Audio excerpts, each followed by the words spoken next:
Isolée au bord de la route, la chapelle a un portail à 2 archivoltes à décor géométrique et un Saint-Pierre très ruste en bas-relief.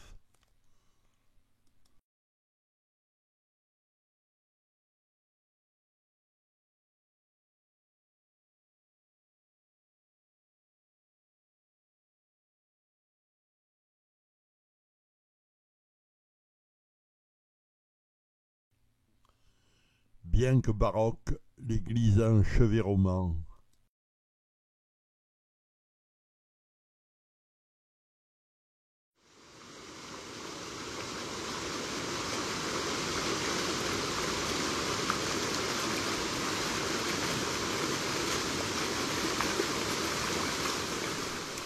Notre-Dame fut construite par une princesse espagnole à côté d'un hospice d'accueil des Hospitaliers de Saint-Jean. Nous sommes sur une voie très empruntée au Moyen-Âge, la Noguera Palaresa par le port de Salo.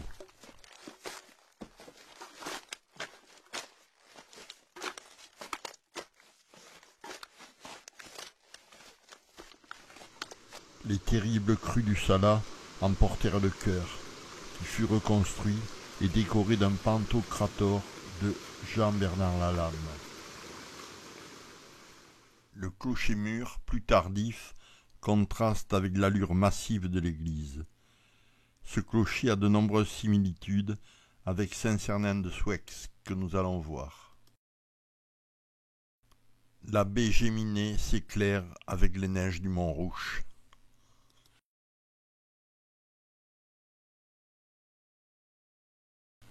Le chœur se désespère devant sa nef détruite. En 1952, la chute du Grand Ormeau causa de graves dégâts à l'église. Vic est la plus grande église du Couserans, avec sa longue nef qui se prolonge au-delà des collatéraux. L'église ne fut jamais voûtée, et au XVIe siècle, son grand plafond sera décoré de caissons dorés à la mode italienne. Sa chapelle sud fait face au Vallier, et les 2 chapelles et l'abside ont des grandes ressemblances avec les églises de Taoli.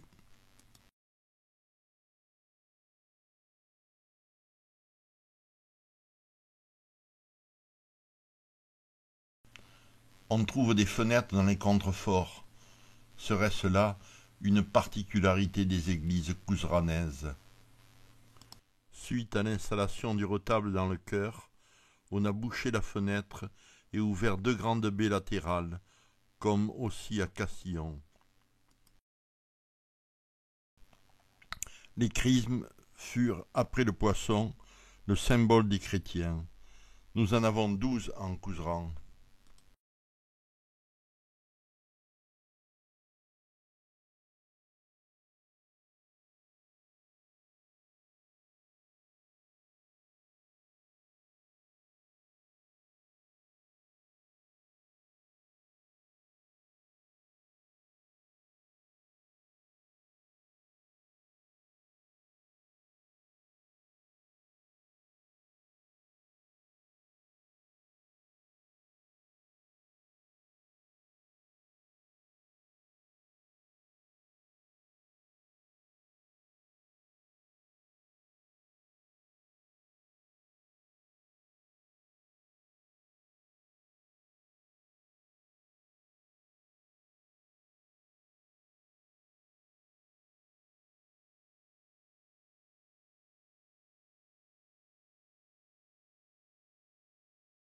À peine passé Kerkabanac, nous arrivons à Souex. Ce qui surprend en tout premier lieu, c'est sa dissymétrie, avec l'agrandissement vers le sud de sa nef. On y retrouve comme à Vic une fenêtre dans le contrefort.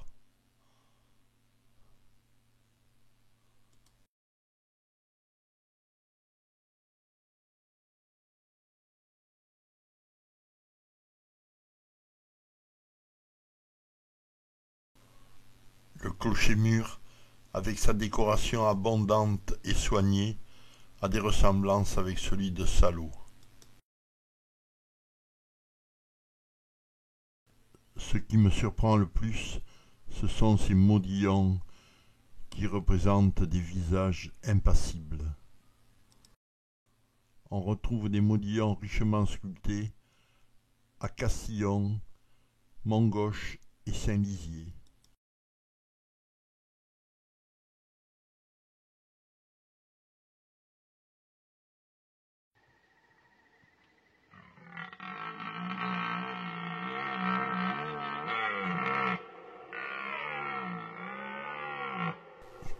Construite en briques, cette abbaye de style mudéjar est d'une extrême originalité.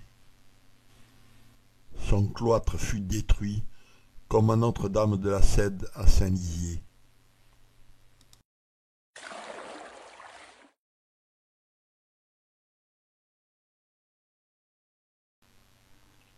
Saint-Vallier aurait été le premier évêque du Couserans qui monta une croix au sommet du mont Vallier.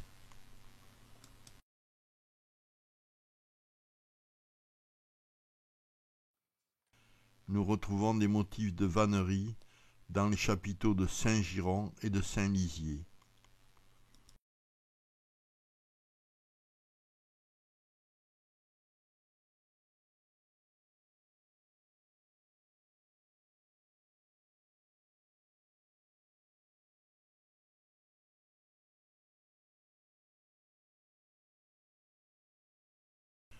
Nous retrouvons de façon certaine Saint-Lizier, évêque du Couserans, au concile d'Agde en 506.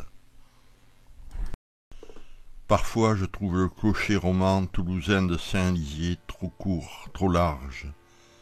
Puis l'instant d'après, je suis sous le charme.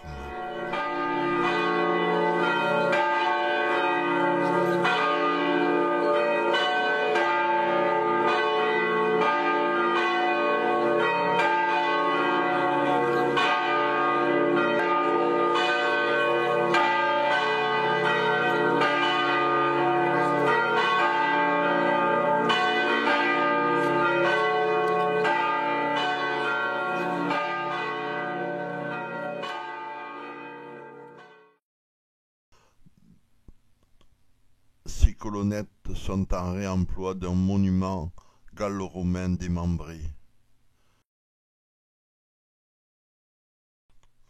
De même pour cette frise.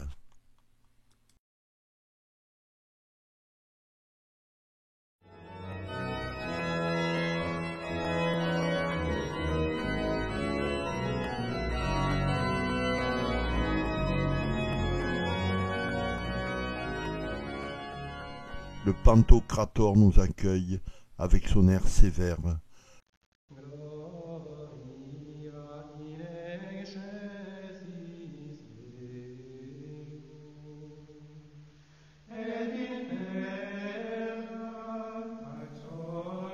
Du cloître, chants et prières s'élèvent jusqu'au ciel. La feuille d'acanthe est un des principaux ornements empruntés à l'architecture antique. Daniel sortit indemne de la fosse au lion.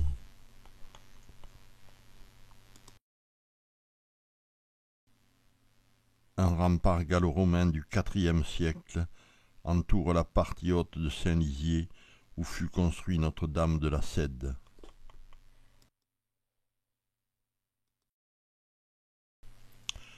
Nous sommes dans les collines verdoyantes du Piémont pyrénéen, à l'entrée du petit village de Montgauche, qui aurait pour origine Montjoie, dernière colline du pèlerinage de Saint-Jacques. Nous sommes d'abord surpris par l'allure imposante du chevet, flanqué de 2 chapelles latérales.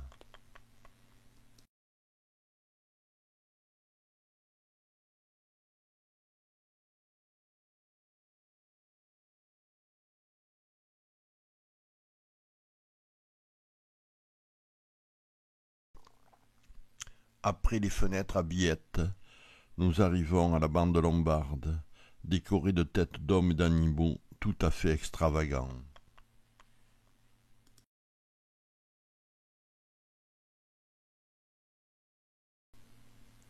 Par ces arcs de pierre et d'ombre, les bandes lombardes donnent de l'épaisseur aux murs. Nous arrivons à Moulis, qui ne compte pas moins de 3 églises romanes. Les transformations de l'église de Luzenac nous amènent au Mexique. Nous pouvons penser que le clocher, qui dominait le cimetière, fut une lanterne des morts.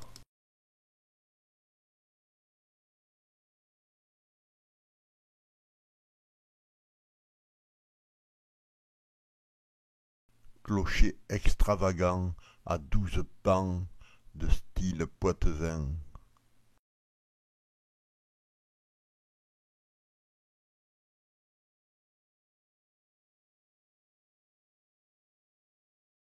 Je pense qu'à Moulis s'est développé un important culte des morts.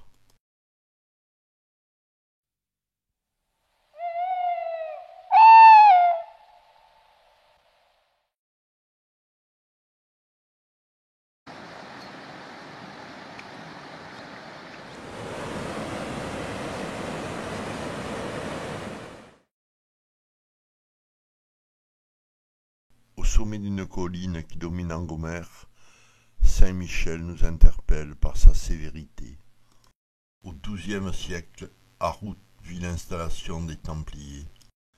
De l'église romane, il ne reste que le portail, qui possède 4 archivoltes, rythmées par la répétition des motifs.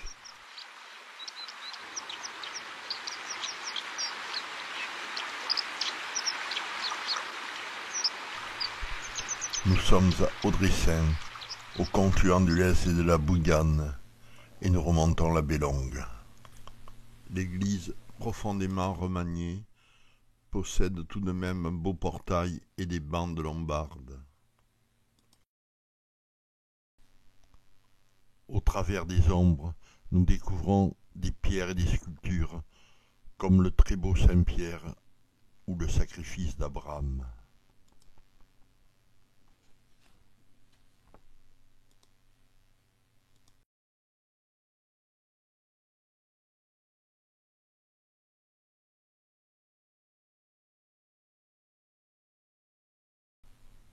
Nous découvrons un des plus beaux portails du Couserans.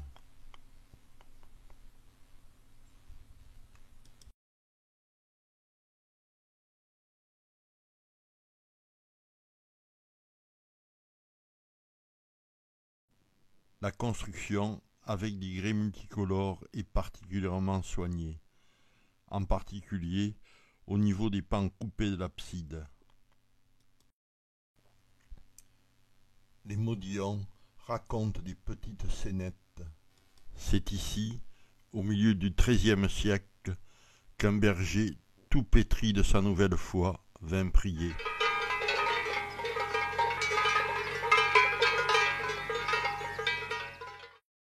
L'église aurait été construite à l'emplacement d'un temple solaire. Les modillons, dont une tête d'ours, me semblent très inquiétants.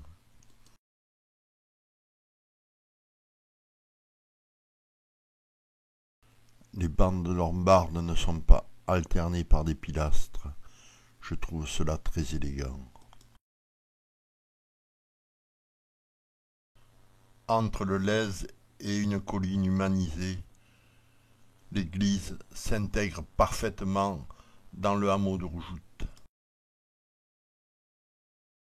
Et revoilà les bandes lombardes.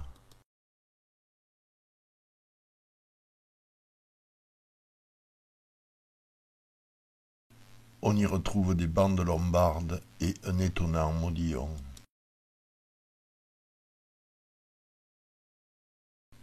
La découverte des peintures du chœur m'ont produit une grande émotion. On pense, comme à Saint-Lizier, au maître de Pédré. Et nous voilà au Byros minier.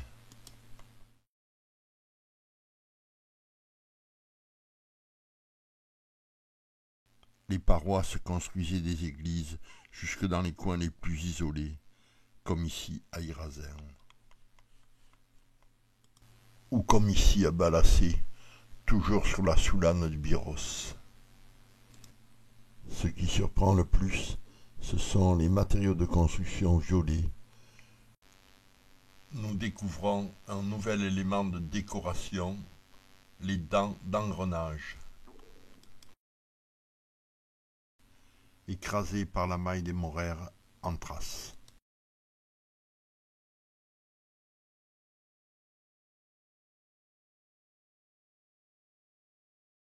Je suis un peu déconcerté par toutes les transformations qu'a subies Saint-Martin d'Antras. Nous sommes au fond de la vallée du Lèze, dans une vaste église, Notre-Dame de Saint-Ain. Le haut clocher a sa base carrée, qui devient octogonale.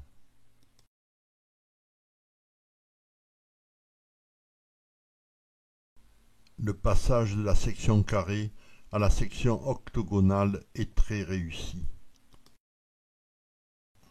La base carrée du clocher était le donjon d'une enceinte elliptique dont il ne reste que 2 tours.